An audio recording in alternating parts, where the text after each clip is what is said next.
Emmerson Mnangagwa, as Sadc chair, now pressured to send his troops into war-torn DRC. Will he budge? This is the million-dollar question now as pressure continues to mount on Mnangagwa.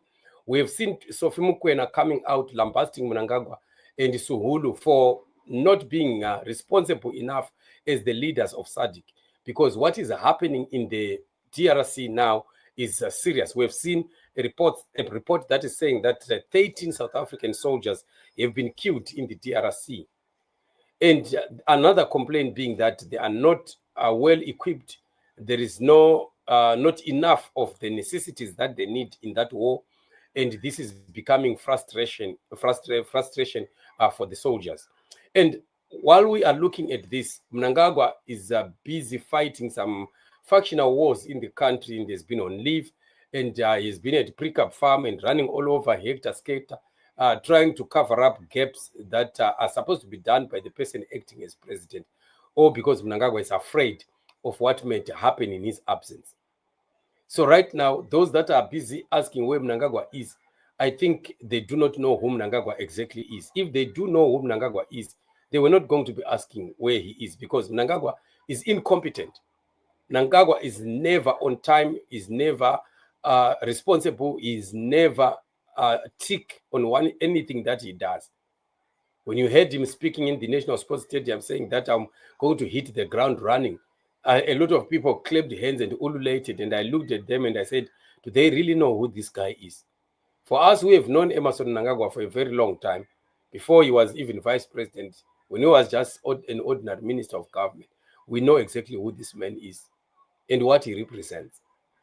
So right now, pressure is coming that he must send his own troops to the DRC, and we don't know whether that is going to be happening. Joseph Kalimbo is saying the Sadc chairman must send his troops into battle in Zaire at Goma. The soldiers are always deployed against defenseless citizens during any disputed election in his land.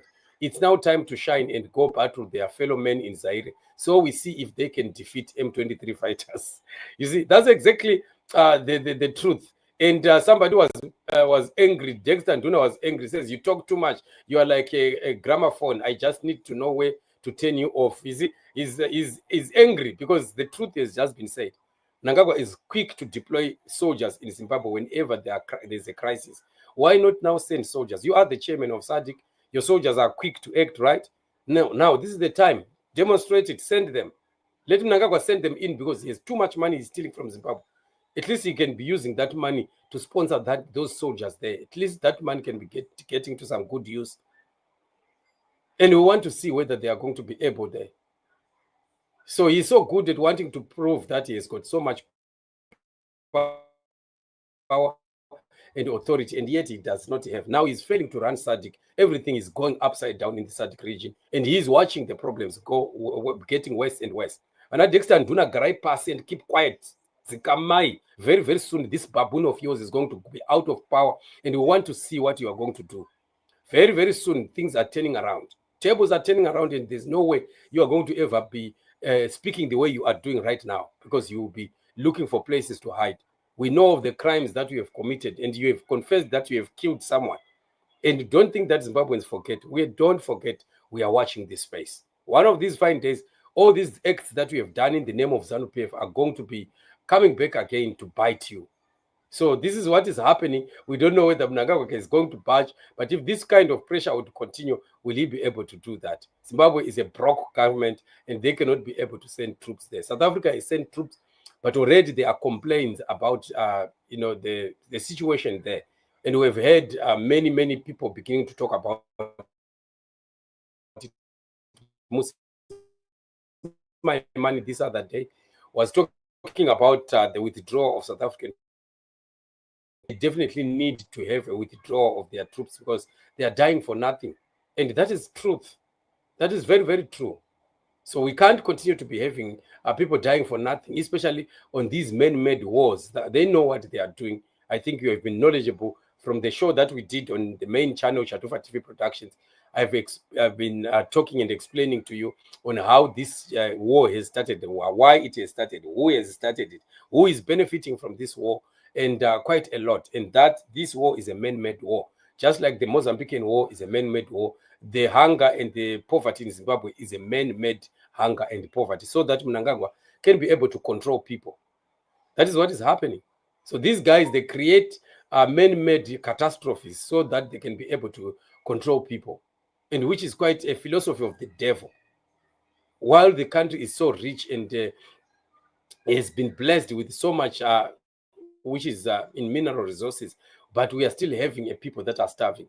We still have families that can't put just one meal on their tables. We have families that are failing to send their own children to school. And yet Mnangagwa goes around with his snake around his neck, beating his chest, wanting to make himself a hero of Africa.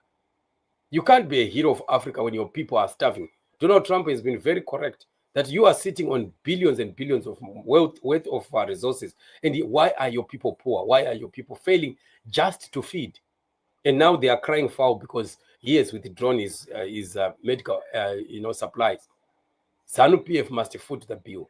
Mnangagwa should send his soldiers. They are so good, isn't it? They are good at moving around and kicking around citizens. They should go and meet their mates there who are also holding guns instead of fighting against the civilians who are unarmed and defenseless. So this is what is happening, and we are watching to see the developments that are going to be happening in the DRC as we continue to see that things are not well totally in the DRC. So Africa, especially Southern Africa, is in big crisis. We have a crisis that is starting in South Africa, which is beginning to cause quite some confusion in the unity government. We have a crisis in Mozambique right now at stake. We have Namibia at crisis. Zimbabwe is in crisis, and the DRC again in crisis. And all these problems, when you look at them, they are caused by individuals. It's man-made problems that can be solved if we have the right leaders who are able to change the situation. People that are there for the people that have empathy for the suffering masses, and who are there to make sure that they change the environment of the country and make sure that all citizens live equal lives. All citizens are able to live and be happy in their own land. Remember, we only have one country, and that is Zimbabwe. No other country again. And if our country cannot make us happy, then where again should we be ever happy?